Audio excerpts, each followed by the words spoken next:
Okay, Teresa, I'm recording this. So basically, just so you know where we're headed, okay, so at first, if somebody's not doing just the small triangle back and forth, we got to work on that first, right? So the first thing we're doing today, as you know, is just this small triangle back and forth, right? So if I sit up to a ball, small triangle, as you see, it sends the ball a short distance, right? So this is what we do all around the green a lot, okay? Then, if I have to go further, let's say I have to go from 30 yards to 60 yards, then I'm going to turn my triangle from shoulder high to shoulder high. So the triangle is going to go this high on this side, this high on that side, still without hinging my wrists.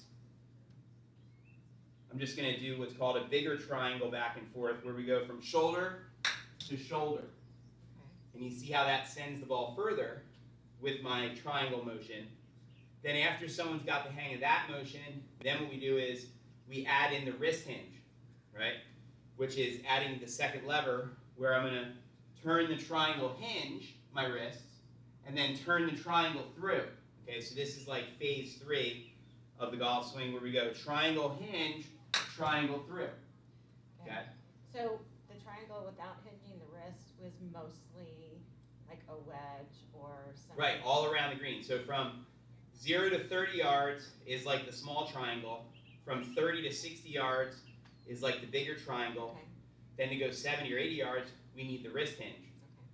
Okay. Then, once we have the hang of the triangle hinge, triangle through, there's something called the triangle down hinge, where we switch the hinging to happen on the way down. This is how we get lag or whip for speed and distance.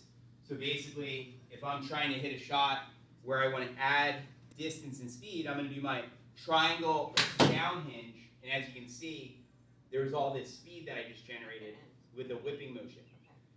But you kind of have to learn it through the phases. So with most beginner players, what I want to do in a series of 10 lessons is get them through these phases to strengthen up their fundamentals before then go into the course to help them apply these fundamentals to the course. Because most players out there, there's no fundamentals, there's no form. It's more like they're just trying to hit at the ball with hand-eye coordination versus trying to do the form the right way. And if you do the form the right way, you get good results.